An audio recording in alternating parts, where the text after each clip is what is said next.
Yeah, so hello everybody and welcome to tonight's Wild About Devon webinar. This is Taking Action for Devon's Birds, and we are joined by three speakers tonight. So we have Dave Smallshire, who's a lifelong birder and is based here in Devon. We've got Phil Dean, who is a member of Brent Birders, and then we have Jeni Fulton Price, who is part of the Uffculme community group who are currently protecting their swifts. It's really great to see so many of you here this evening. This might be a record number for our webinars, which is great. But just before I hand over to Dave to begin this evening, just a bit of housekeeping. So we're asking that everybody keeps themselves on mute for the whole duration of the presentations. I mean, this just stops any background noise and interference going on. But obviously feel free to keep your cameras on. It is quite a nice vibe having actually seeing faces. We're also recording this webinar, as you might have heard when I started this. So you can watch it back on our YouTube channel, and I'll be uploading that hopefully tomorrow. After all of our speakers have presented, we'll open for questions. So you can type your questions in the chat during the presentations and I'll collate them at the end, or do it during the question section. And there's also the raise hand function, which if you want to kind of speak and ask your question and articulate that, then we can let you do that as well. So that's it from me, and I will hand over to Dave to start us off, who is telling us more about identifying some important sites for birds. Hello, good evening, everyone, and how fantastic it is. I'm sharing my screen, so hopefully you can see that. If you want to see it a little bit better, you might want to minimize the little thumbnails on the right-hand side, or at least they're on the right-hand side of my screen, and then you'll be able to see everything. And not too many of people's faces, including mine. Okay, so I have been a little bit general. I will focus in on site identification towards the end, but I wanted to start by giving some background information. Although I've been a birder a long time, I'm chair of Chudley Wild, and last week we had an inaugural meeting of our WhatsApp Chudley Wild bird group, which was very successful. We had about 10 people turn up. I did another one today at Stover Country Park, which some of you will be familiar with, and only 2 people turned up for that. So when you're engaged in community events like this, you have to take the rough with the smooth, I guess. Dave, can I interrupt? I'm getting echo. I'm getting an awful echo. Oh dear, that's very peculiar. I will try and mute everybody and hopefully that will sort it out. Yeah, Okay. I'm getting no echo at all. You're not getting an echo. No, I'm getting an echo. Yeah, you're echoing for me as well, although you weren't earlier. I'm going to try taking out an external. How about that? Does that make any difference? I can't hear anybody. There's me. Is that okay for you, Kat? Yep, I can hear you clearly. Yep. No. No. And you're very echoey yourself. So Yeah, I know. I'm echoey on my own computer, and you're all echoing as well. I think what might be the best if you try and rejoin. Okay. Right. Out. Is that Okay, right? I'll do that. Okay. Thank you. Okay. There are 1 or 2 people who aren't muted. If everyone would mute unless you're speaking, that'd be great.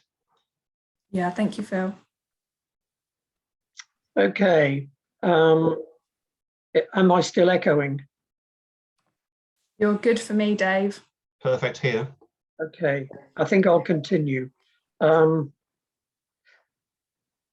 Okay, so just getting my my thoughts back together. So I thought to start off with maybe just outlining some of the main birding organisations, and many of you will, of course, will be aware of the RSPB that's been going longer than everybody else, over 100 years, and has over 1 million members.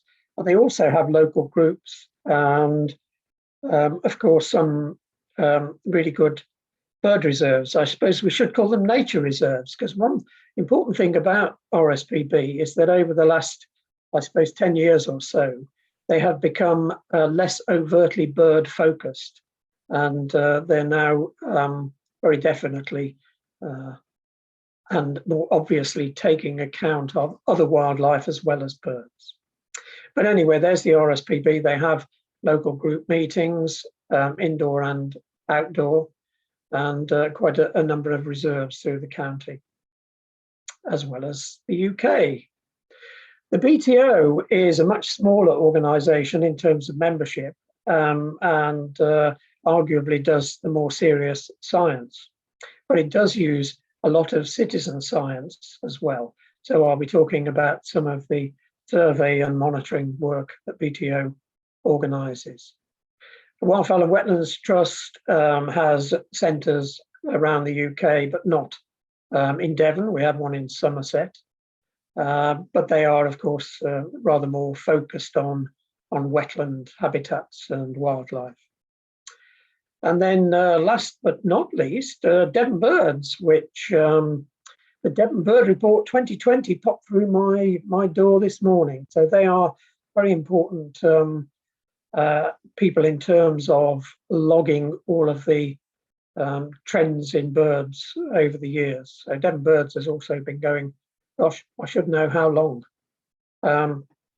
Maybe it's 80 years now. It's quite a long time. But there are branches around Devon who hold both field and indoor meetings. And there's a very good website that has a sort of latest sightings blog where people can submit their recent sightings. Well worth a look. Okay, and they produce the Devon Bird Report. So surveys and monitoring, I thought I'd just mention as that will set the scene for example, the sort of thing that we're going to be hearing next. So there are both formal and informal types of surveys that are done, and RSPB's Big Garden Bird Watch, of course, has taken place recently with huge numbers of people being involved in that, in gardens and some public open spaces and schools too. We've also actually just recently had a farmland bird count as well, which aims to get people interested in monitoring what's going on farmland as well as within gardens. But rather more formally in terms of gardens, we have BTO's Garden Bird Watch, which has been going, as you can see from the logo on the right now, for 25 years. And it's something that you sign up to. You normally have to pay a subscription for, and you log the birds using your garden on a weekly basis. And that's producing some really good data now after that 25-year period. BirdTrack is rather more recent, and it's basically a means of logging your sightings in a way that can be useful to science. So you can count birds as you go along, or you can just record a complete list of things you see, or you can record just ad hoc sightings. And these will find their way back to the county bird recorders. So we have a Devon Birds bird recorder who gets N,000 bird track records every year. But that's also going to be useful as a monitoring tool. It's already showing up great things in terms of phenology, the way birds are seen through the season and between seasons. The breeding bird survey, in my view, is the best thing since sliced bread. It sort of took over from a BTO survey called the Common Birds Census. Breeding bird survey comprises over 2,000, I think it's approaching 3,000, randomly selected 1 kilometre squares across the UK. And surveyors go out on 2 visits in early spring and late spring. And you basically record everything you see or hear in distance spans. So you have to estimate roughly how far away from you things are. And you walk roughly 2 kilometre transects. And that provides fantastic data and has done so now for since 1994. So we're getting a really good data set of bird trends.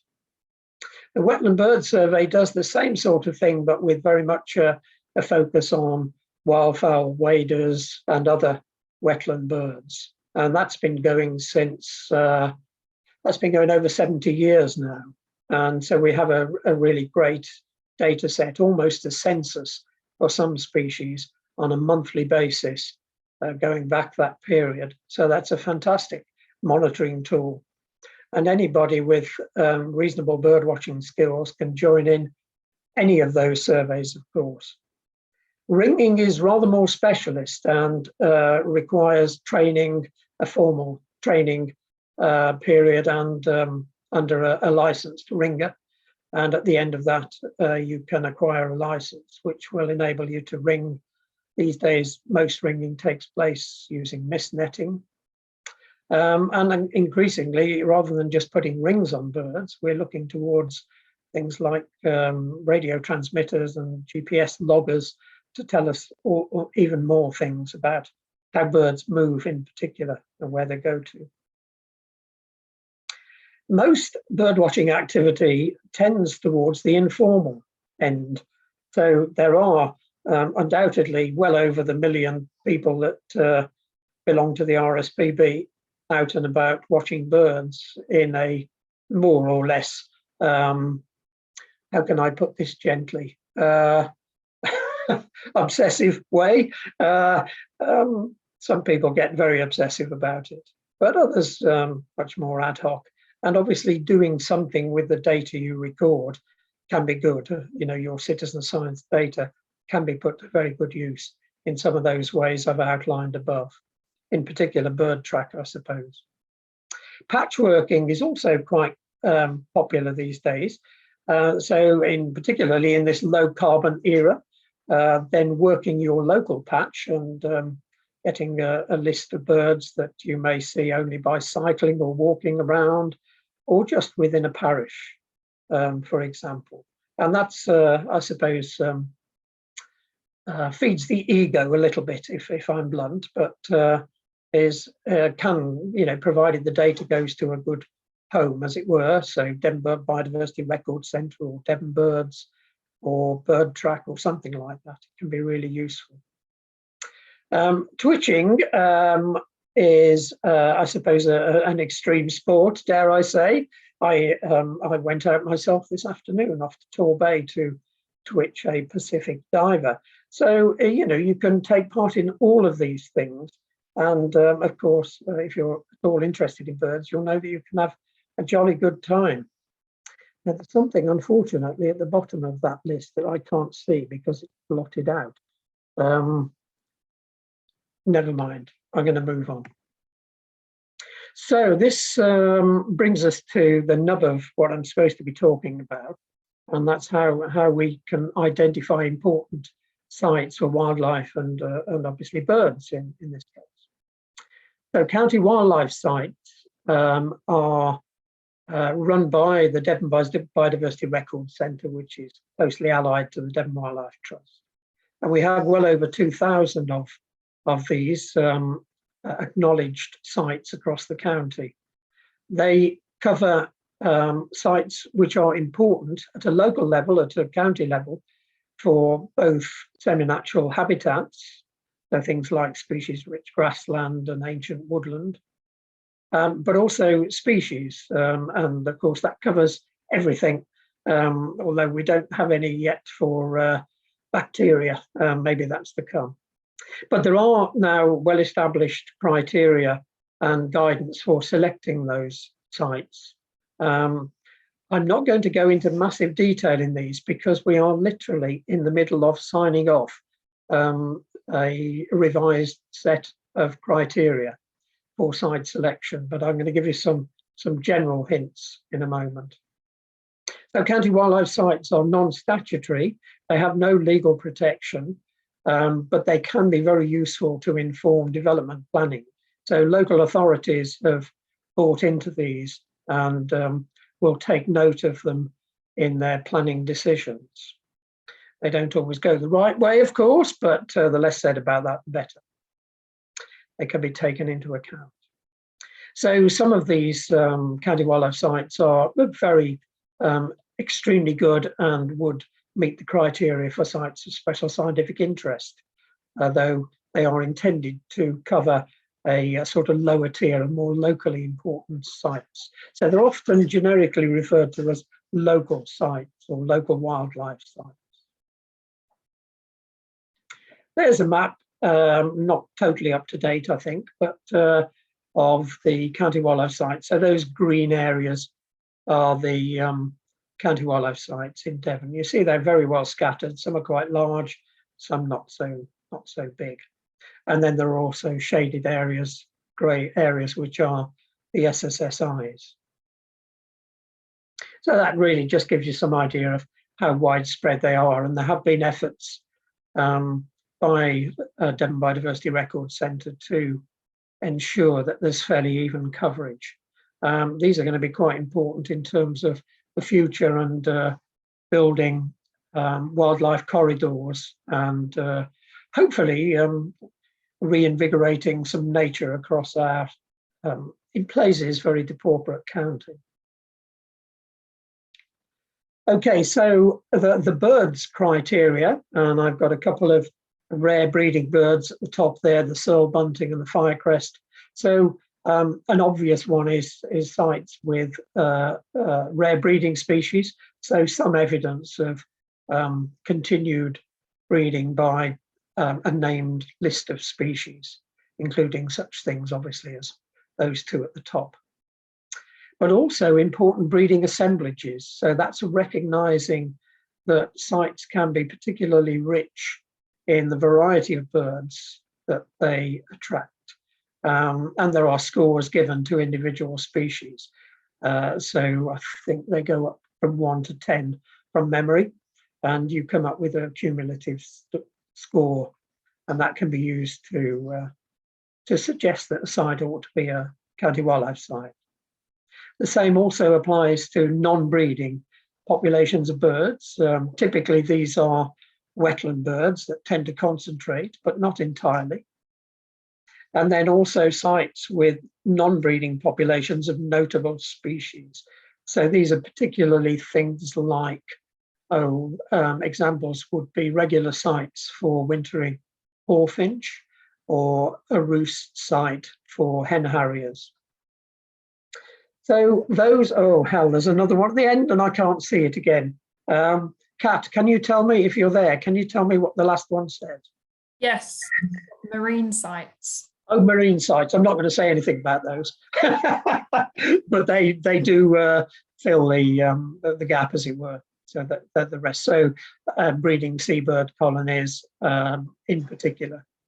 Although there are some rocky coastlines that would merit inclusion. Okay, so let's see what we can do. Well, as I said at the beginning, we could have guided walks and get people to be more aware of what's around.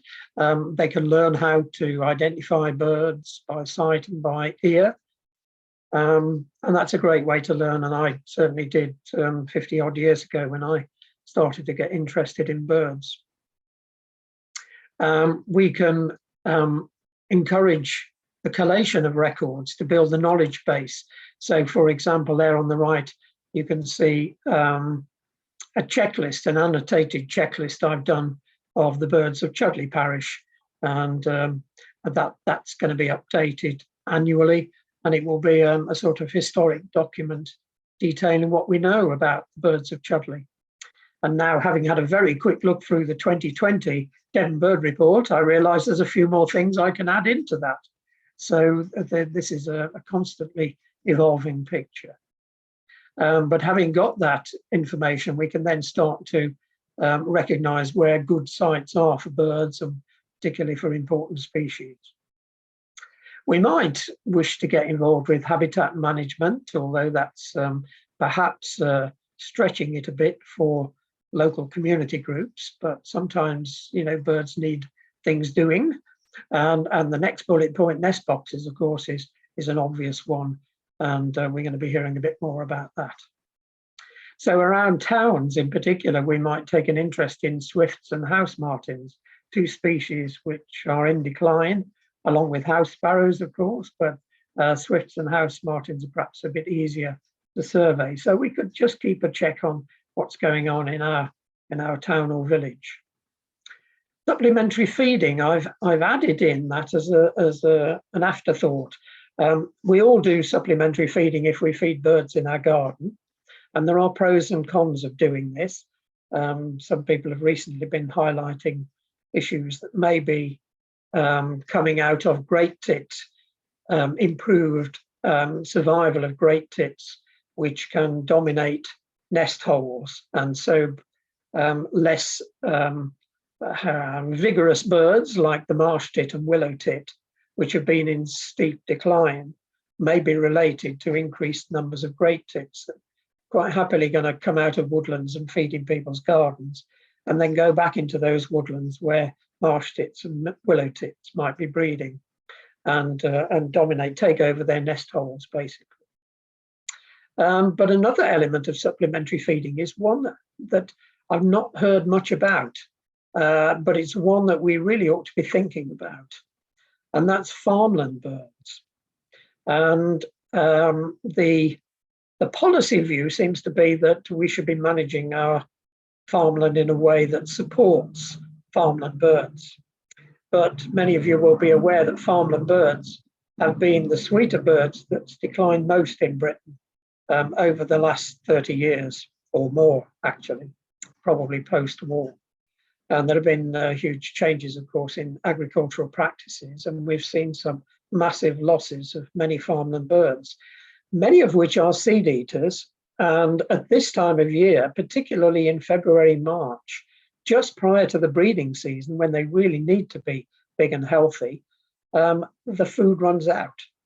And there is now increasing evidence that supplementary feeding can help both winter survival, help them to get through this hunger gap, and also improve breeding successes subsequently. So we might want to think about having a community farmland bird feeding station.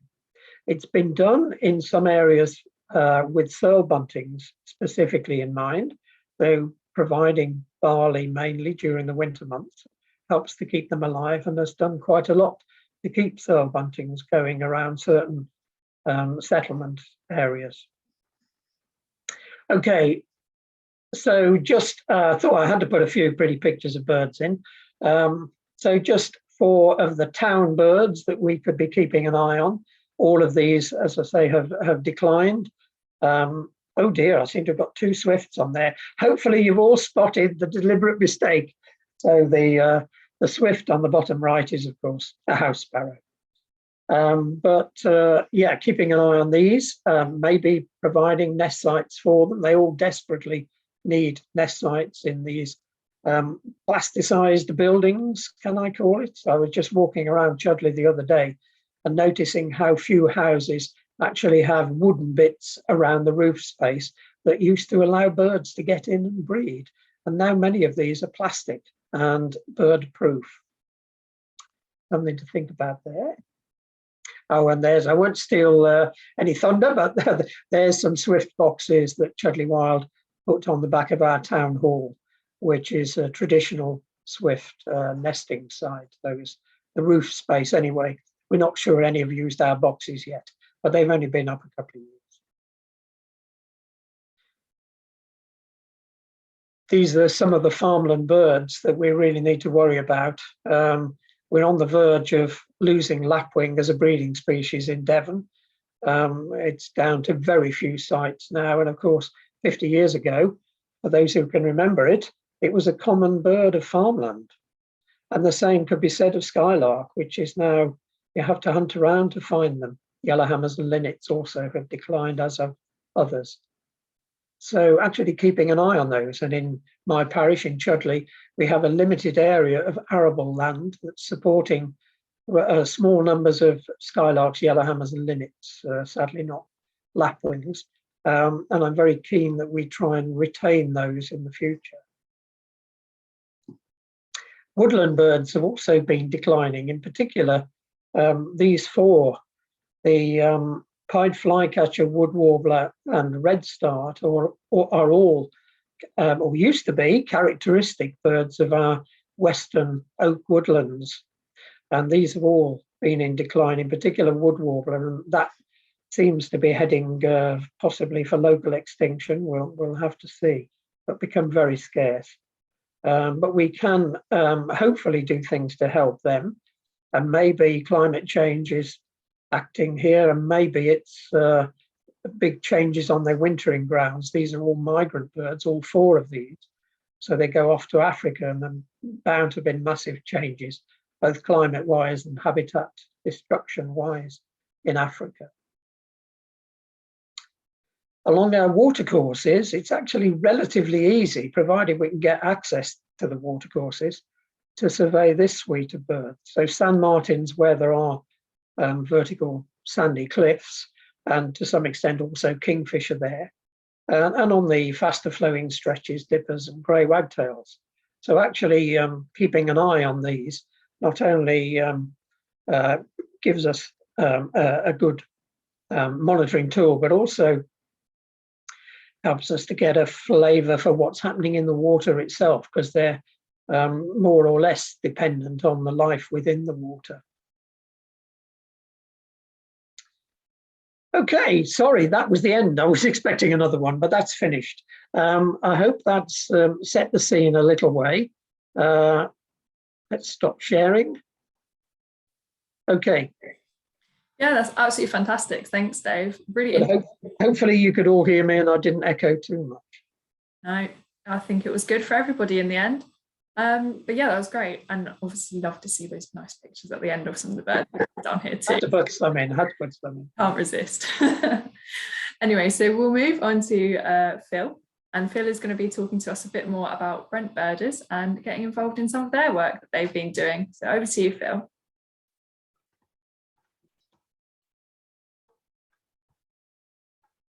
Okay, can people see that? Yep, that's all good. Right, I'll just maximize that then.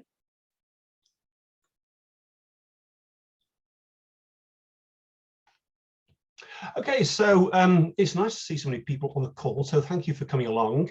I'm going to talk about the Brent Bird Survey, which is very much a citizen science project and has been going for several years now and continues to this very day. So who am I? That's me on the left, sitting on top of the horizontal trunk of a huge macrocarpa tree that came down in our garden recently. And I moved to Devon about 9 years ago and have spent most of my time on wildlife projects, loads of butterfly and moth recording, volunteering for Devon Wildlife Trust, and of course, the Brent Bird Survey. That's our logo on the right. And Brent Birders, it's a very informal group. We have no officers, we have no constitution, we have no membership fee, but we do have an email list who we contact on a fairly regular basis. And in normal times, we have meetings in South Brent as well, but that hasn't happened for a while for obvious reasons. We don't just talk about birds at these meetings. In fact, Dave Smallshire has been along a couple of times to talk to us about dragonflies and other such wildlife. So we're very broad-based, but nonetheless, the core of what we do is birds. Right, so the Brent Bird Survey, there's been a long history of recording information about birds in the parish. On the left there, you can see 1917, so H.G. Hurrell, who lived at Moorgate with his family, he was an amazing recorder and observer of wildlife. But the plan for the Brent Bird Survey was really an egg laid, to use that term, by Peter Ray, who's the chap you can see in the photo there on Brent Island, engaged in this other favourite activity, which is botany. And he suggested, well, why don't we get together and survey birds across the parish? Initially, we weren't quite sure what this meant, but it turned out that what we decided to do was to actually take the whole of South Brent Parish and survey for 3 years. So the survey ran, just running down the bullet points, boring bullets, I'm afraid, survey ran 36 months. So that's January 2014 to December 2016, which is, yes, 5 years ago, but I'll later on move on to what we're doing now. In the parish, you can see from the map on the right-hand side, there are actually 52 1 kilometre squares. Unfortunately, the actual parish boundary doesn't follow grid reference squares precisely. So we've been a bit liberal and we've actually annexed some parts of other parishes to be part of the Brent Birders survey. But apart from the first couple of months, the 36, every single square was visited at least once every month for 36 months. We had over 70 people submitting records, and these varied from people who just recorded birds in their garden or when they're out on a walk or in a park, to people who were really hardcore enthusiasts, and some of them would visit all 52 1 kilometre squares within a month, which was pretty impressive. I can't say I managed to achieve those dizzy heights, but certainly Peter did, and 1 or 2 others did as well. We're fairly relaxed about what a record actually was. We didn't want to make it difficult for people. So we wanted a species name. We wanted the quantity seen at any one given time. And I emphasize that because initially we have people who would see a blue tit on the bird feeder, then 3 more blue tits, that makes 4, then 4 more blue tits, that makes 8. But no, it's the number they saw at any one given time. Obviously we wanted the month and year. We didn't bother about the actual date in the month, just the month. And then a 4-figure grid reference, which gives us the 1 kilometre resolution. If you multiply those numbers together, you end up with 1,872 groups of records. And I say groups because, of course, nobody owned any of these squares, these 52 squares. And so many of them, especially in the areas with more houses in, villages and so on, many people would record in the same square. And that's fine because it means they see more birds and more species. And so that was what we actually set out to do. What results did we achieve? Well, over 120 bird species, which we thought was pretty good. We had 60 resident species, that is, birds that are there all year round. Obviously common things like the blackbird, green woodpecker, which you tend to, of course, hear rather than see a lot of the time. And because the River Avon runs through the parish, then the dipper was there as well. We had 16 summer visitors, including cuckoo, swallow, wheatear, always good to see. Then, of course, a number of winter visitors, such as redwing, goosander and merlin, and then various others, 35 other species, which were ones passing through on migration, ones that had got lost, little ones that just sort of happened to appear for a short time, then move on. And examples there, little egret, pied flycatcher, and ring ouzel. And so we gathered an awful lot of data. And with those data, we thought, well, how do we best present this? Let's do some charts and diagrams. So this is actually for the blue tit. The left-hand map there shows distribution. So the 3 years for survey, and the shape of the little blob shows were they recorded in 1 year, 2 years, or all 3 years of the 3-year survey. And you can see, apart from the very high parts of the moor, then they're everywhere, as you'd expect. Tend to record breeding, and there again you can see in the middle a bit more colourful, where there's possible breeding, probable or confirmed breeding. And then on the right hand side, a number of charts which show the number of squares month by month and year by year where the blue tit was recorded. So we thought that was probably the easiest way to actually present this information. We then actually got even more ambitious, and here's the cuckoo. And with thanks to Steve Hopper, who some of you may know, who takes some fantastic photos, including the bullfinch, which sits behind my head, even as I speak here. There's one of his photos of a cuckoo. And so largely the work of Peter Ray, there was some text written about the bird itself, about the survey and previous records.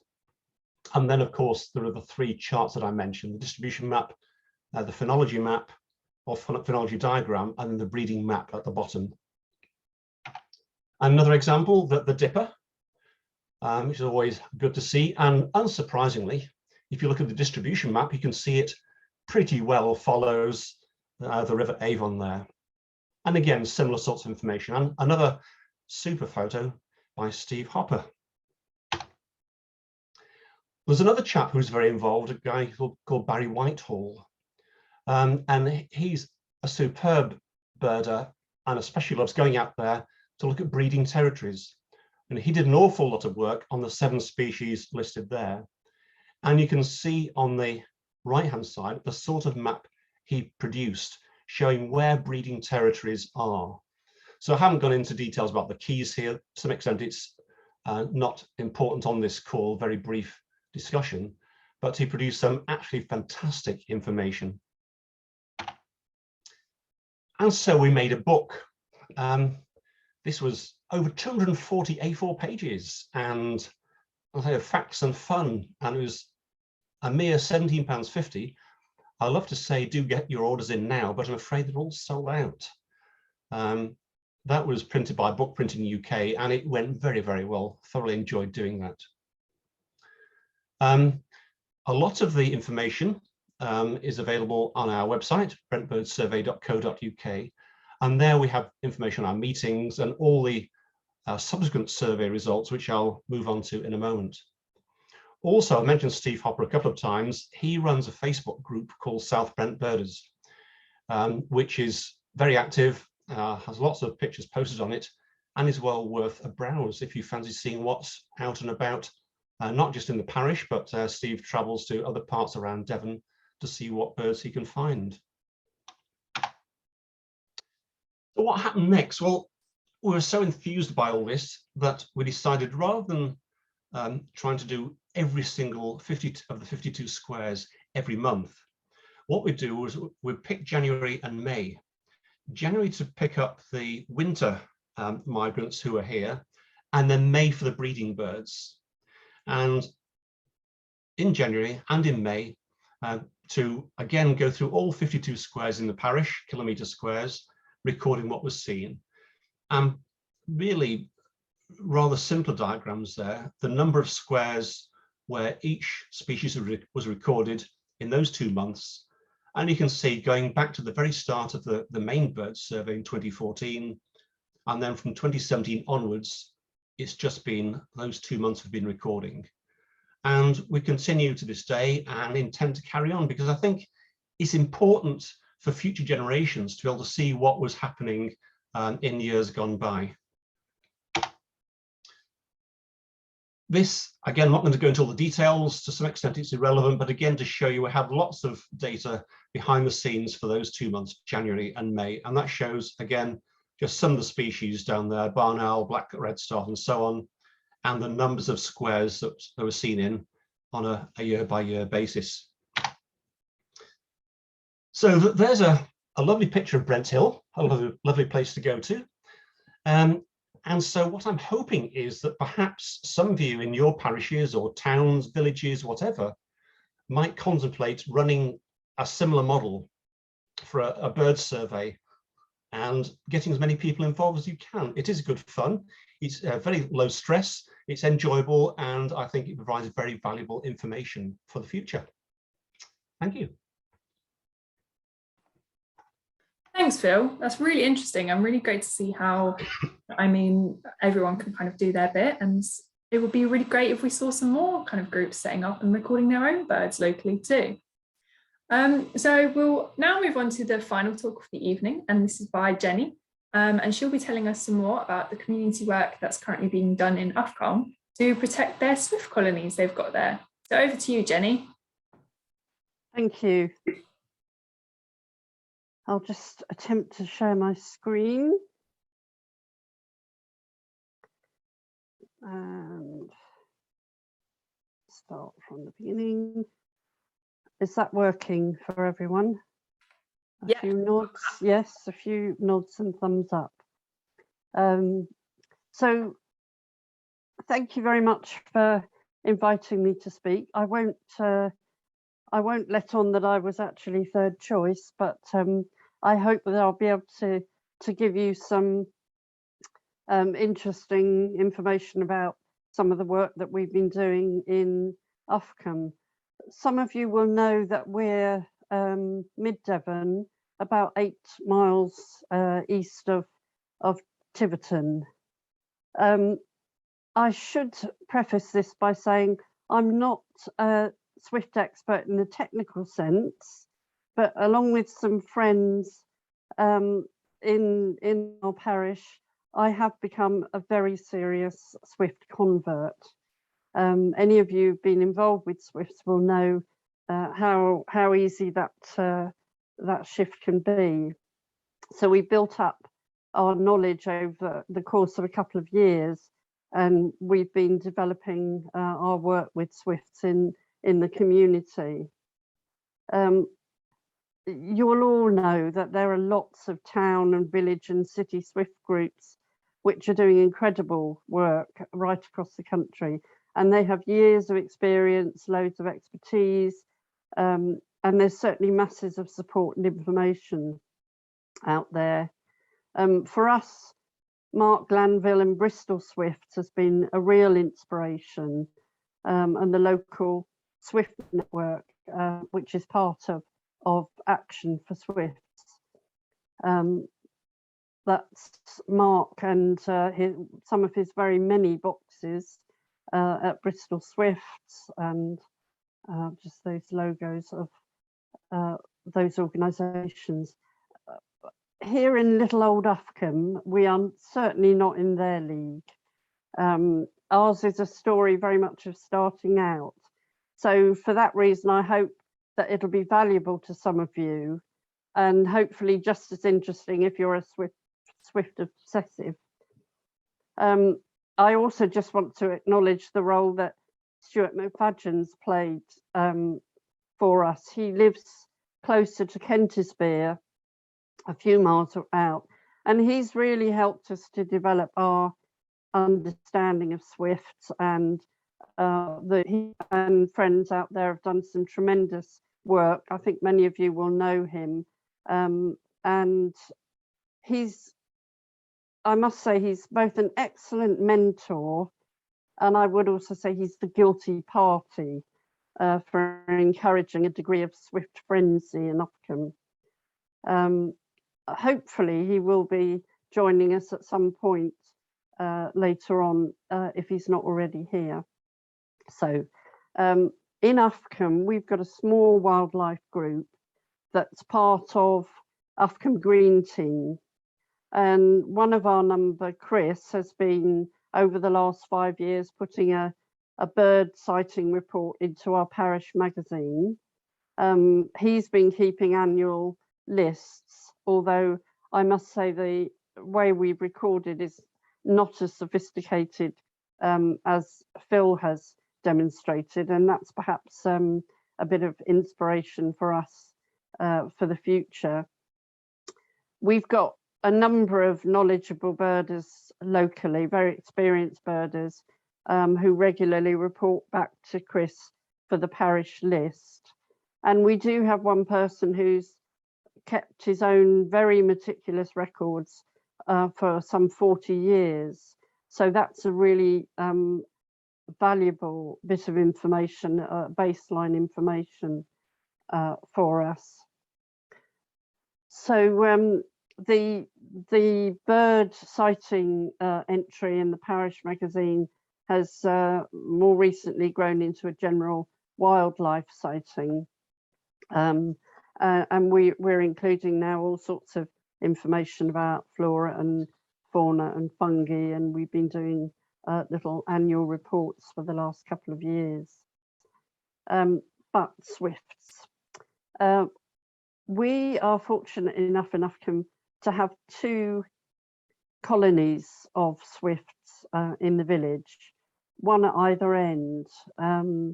One is at Cold Harbour Mill, which I think some of you will probably know, in the grist mill, which is this left-hand side building under the eaves here. And also at the other end of the village, in the primary school, I think it's fair to say that awareness of the Cold Harbour colony of swifts goes back a long way, but it has been, in the past, it's been a general awareness, and up to recently, no serious monitoring has been done of either of the colonies. So a few of us started swift watching more closely in about 2019, and we made the connection with Stuart, who we discovered through mutual friends, was regularly cycling around the area, and those of you who know him will, he has cycled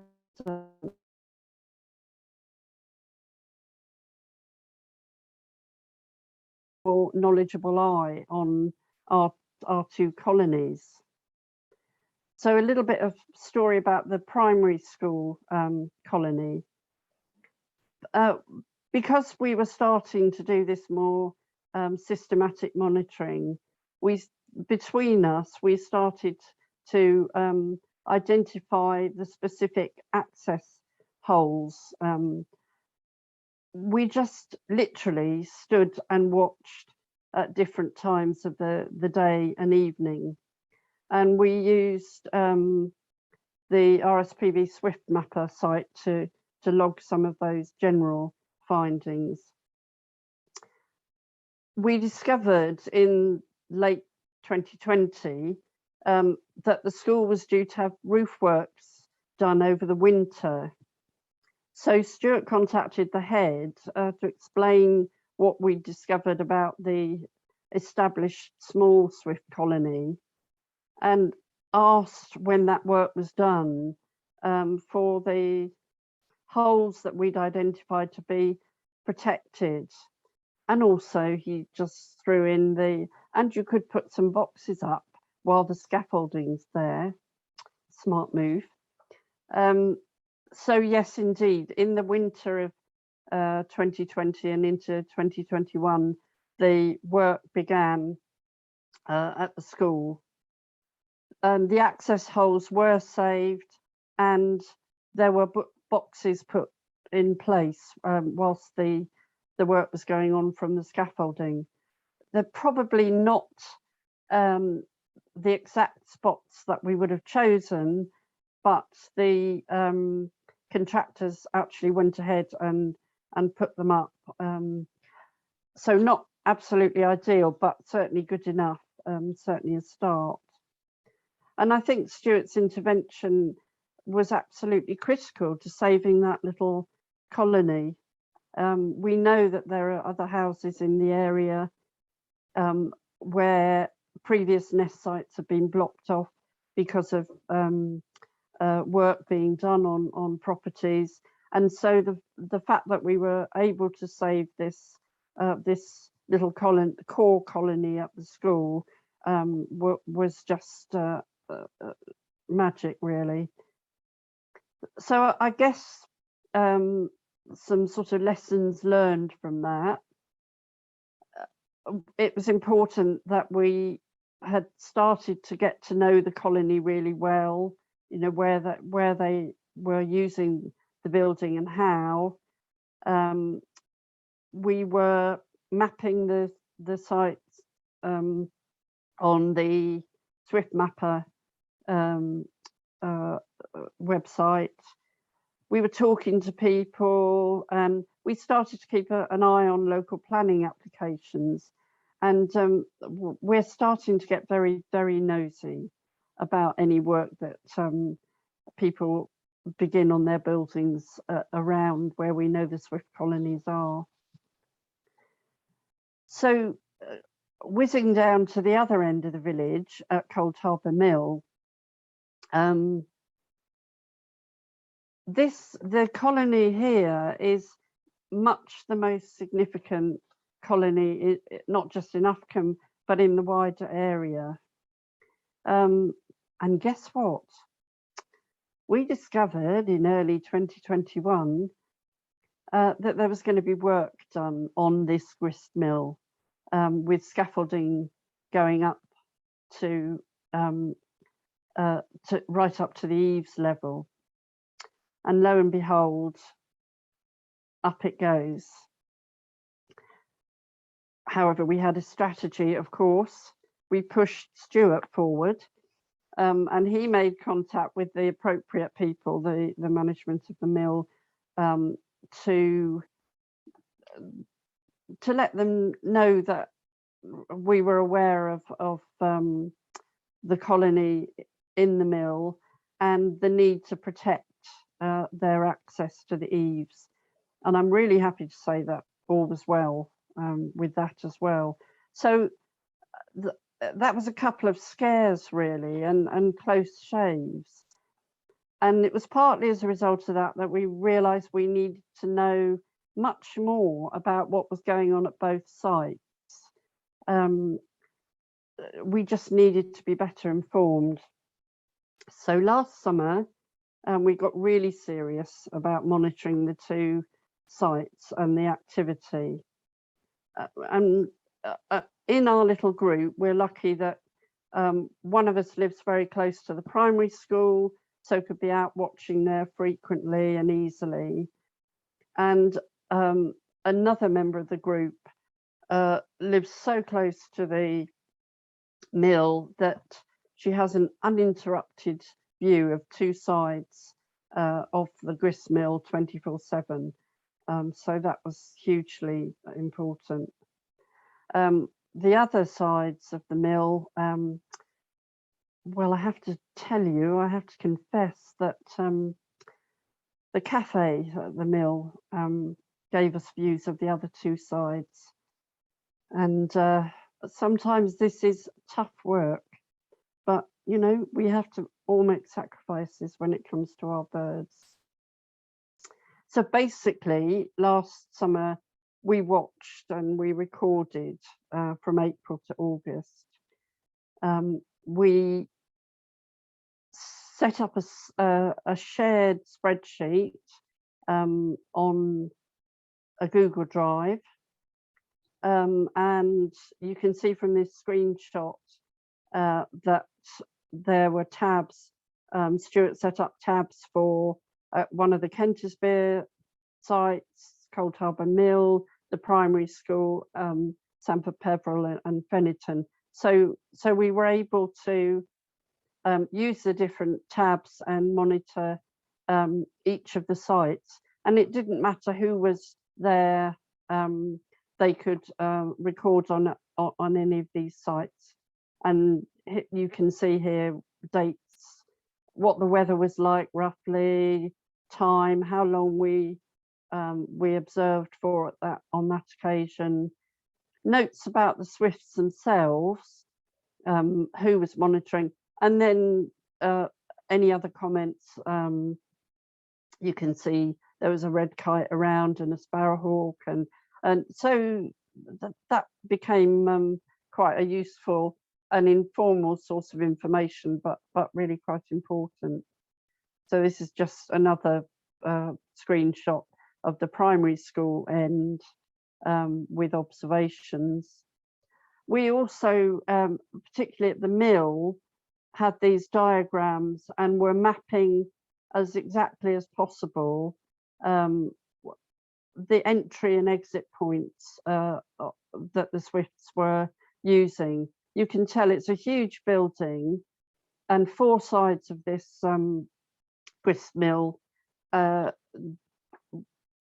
we started to be more systematic about it, and credit has to go to my colleague down nearer the mill, who got more and more elaborate in her counting of numbers of times a day that swifts were entering and exiting, confirmed exits and entries, possible one, and so on.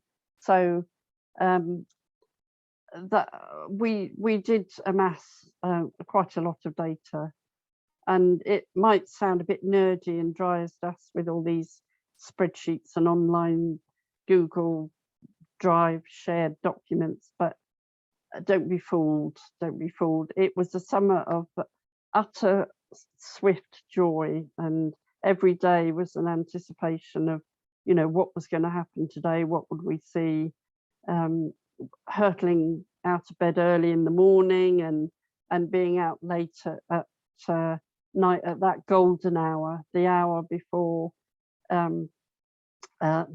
dusk, when the Swiss were starting to gather and race across the sky, and in quite large numbers at times. So I think I said to somebody, if spreadsheets can squeal, ours were making a heck of a noise. The excitement contained in those little comments boxes at the end of our each entry. So we did get a better idea of patterns of activity. We were able to identify where prospecting birds were investigating as those waves of young non-breeding birds arrived through the swift season. We didn't have nest cams, and we can't say for certain the numbers of successfully breeding pairs.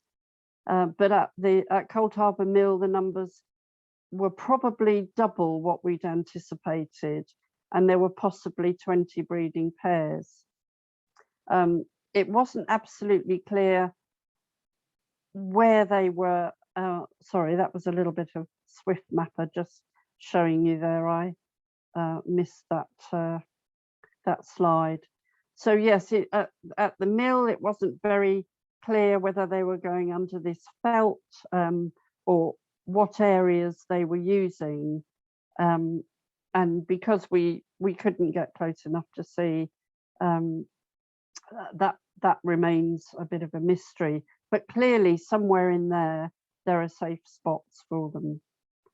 At the school, there were probably 4 or 5 breeding pairs, and what was really lovely was that a late arriving non-breeding pair evicted a pair of house sparrows from one of the boxes and had a bit of a practice run at roosting and nesting.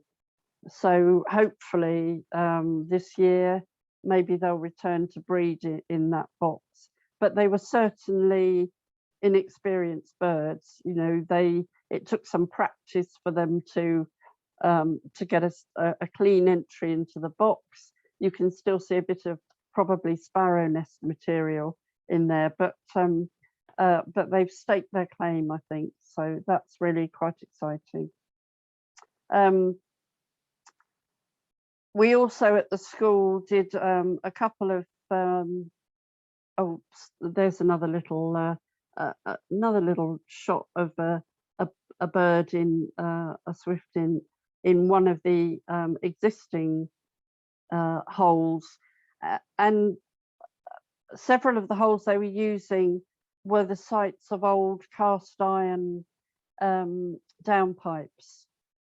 So that's why they've got really good access in that site. Yes, at the school we did a couple of newsletters for the children that were emailed to the parents, went home with the children that way. And we'd really like to do a bit more with the school and with the children in this coming year. And what we've done since the swifts haven't been with us over the autumn and winter, well, there's now a connection with a local church. Stuart has made contact with our local vicar. Uffculme Parish Church isn't a suitable site for nesting boxes because of an internal mobile communication mast. However, there is another church at Wetland, a couple of miles away, and that's looking hopeful for getting boxes in there. We also put an article in a recent parish magazine asking people if they were interested in having boxes put up or getting involved in the Swift surveying work.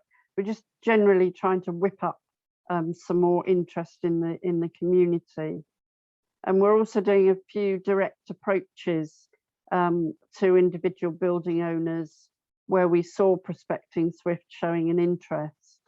And that's early days yet, but we're hopeful. We're also planning possibly a couple of events during Swift Awareness Week in early July, and we were thinking perhaps Cold Harbour Mill might like to host such an event, and people could linger into the evening and enjoy the golden hour for themselves. There were certainly some evenings that were mind-blowing with the numbers of Swifts around. So we are pressing on and trying to involve more people.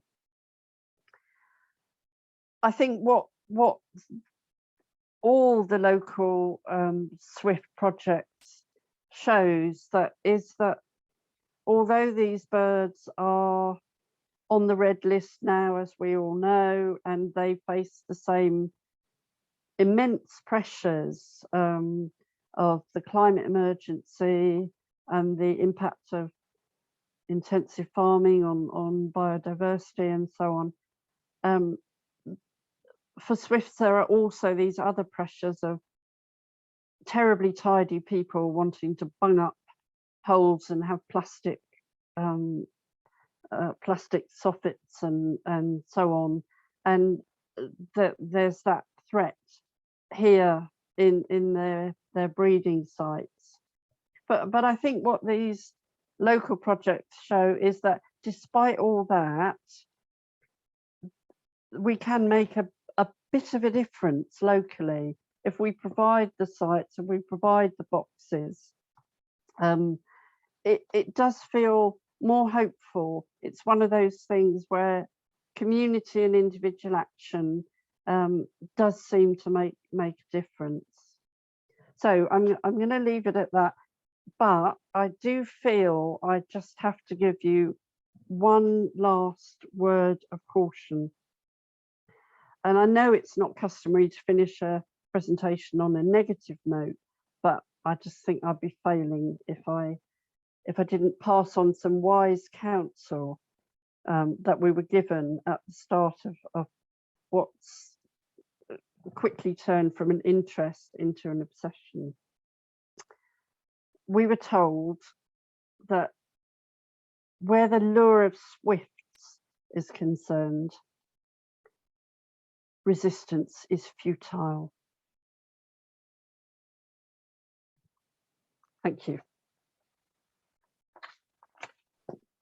That's brilliant, Jenny, and I would definitely agree with that ending statement.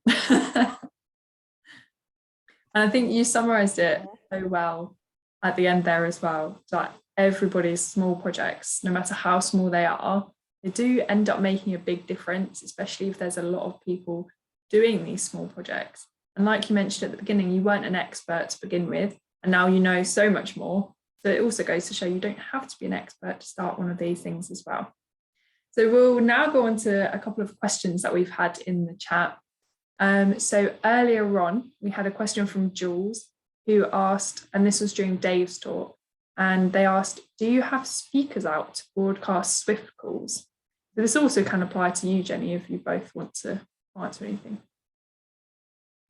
My answer is no, and that's because the locations where we put boxes up are in the middle of town, and Swift calls are not everyone's cup of tea if they're played on a loop MP3 player, which is the recommended practice. It undoubtedly does help, I think, over the years. Nick Baker, who was I saw mentioned earlier on the South Print book, Nick was involved in Chagford Church putting Swift boxes, and he found the use of playing the calls really quite important for getting the birds in. We're more inclined to let them find the boxes of their own accord. We were mainly concerned that repairs to the town hall would render all the access points solidified, as it were, so preventing access for birds to get in. But in fact, that hasn't proved the case, and we've still got at least 4 active nest sites on that side of the town hall. But maybe, Jenny, have you thought about this at all? Well, in Uffculme, because we've got 2 established colonies, it's not something we've needed to do or to think about. But I'm just wondering if Stuart has been able to join. Yes, there he is. Because I do know that he's got quite a lot of experience of setting up calls. So I think he'd be the person to answer this. Thanks, Jenny. I don't know, Kat, can you hear me? Is there something I should do at my end, Kat? It's all good. We can hear you, Stuart. All right, great. Well, first of all, thank you, Jenny, for an amazing presentation, and thank you for rescuing me from having to do it myself, because I must apologise, I couldn't make the whole thing, so I just sort of joined you halfway through, so I've missed some of the starting presentations. Yeah, so the story with calls is quite well proven, really, that well, it's proven that they're annoying to people if they're on too much and they're too loud, and they've got a very repetitive pattern to them. So Dave's absolutely right. They drive people mad, and that's proven. So you have to be careful about using calls. But it's also proven that they are absolutely the silver bullet for facilitating the early discovery of a possible colony for prospecting birds. So people that are setting up new colonies in new places, they could wait a very long time for birds to find holes that they provide, either in the buildings themselves or in boxes. So it's really important that you think about how you can use calls, even if it's something you're only going to be able to do for maybe an hour in the morning, an hour in the evening. It's certainly worth doing. And you can set up the tracks that you play so that they don't have quite as conspicuous a pattern. It's quite easy to do that. You can just build in little periods of silence of maybe a minute or 2 minutes and vary it so that it's not immediately obvious to people that there's a call cycle going. I did say that they can be annoying to people, but I've also found when I've been watching the colony that we've built up at the church in Kentisbeare, when I make casual conversation with people passing, sort of saying, oh, you'll have noticed the swift calls coming from the tower. Sorry, it's a bit incessant. They say, oh, swift calls? No, we hadn't noticed them. And these are people that are living right on the boundary of the church grounds, and they definitely can hear the calls from their own property gardens, and they hadn't actually noticed them. So it's not everybody that noticed swift calls. Bird watchers particularly do, but maybe ordinary people aren't super sensitive. So kind of a mixed story there. But definitely use them if you can, and if you're trying to establish a new colony. Yeah. Great, Stuart. Thanks for jumping in there as well to help out on answering that one. We've also got a question from Dan, and this is to you, Phil. So he asked, do you need photographic evidence to contribute to the bird surveys that we were discussing? I'll unmute myself. Well, it depends is the answer. The vast majority, no.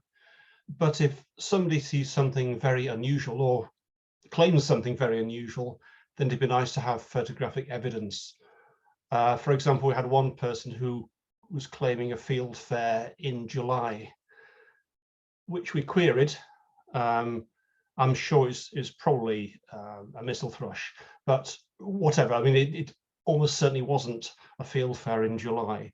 So something that's unusual or very rare, then yes, photographic evidence is preferable. But you know, the vast majority, then no. And we wanted it to be sort of fairly relaxed and easy to do. So we let people, record where they wanted. If it's only 1 month out of 12, that's fine. As long as we get some records in from people, it's more inclusive then if everyone can do their own thing. But as I say, if there are any queries over rarity, then yes, we would ask for some sort of proof. Thanks for that, Phil, and that makes quite a lot of sense as well. We do that. Then Jenny, a question for you. So James asks, how do you find out about the guided walks that you mentioned?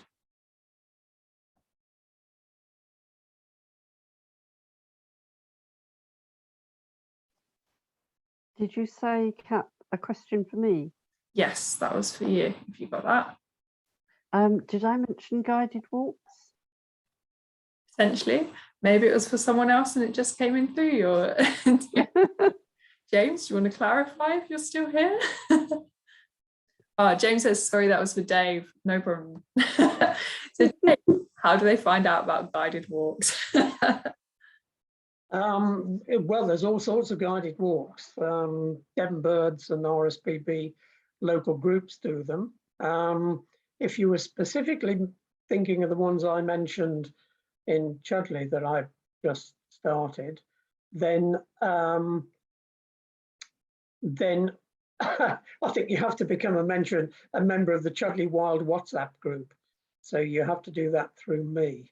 And this is early days, and I really want it to be getting local birders in Chudley who are experienced together with people who are learning their birds, so that they can, piggyback on that knowledge. And so it's very much my aim is to try and introduce people to birds rather than just go out for a walk around Stover Country Park, which is what it was today, unfortunately. We all knew what we were looking at, but it would have been nice if there were some beginners there too. Thanks, Dave. I'm sorry about the confusion there. I think we'll end with one last question, which is a really good one. So Chris says, what advice would you give to a 9-year-old keen conservationist for what she should do in her half-an-acre garden? I guess we'll open this to anybody who wants to answer.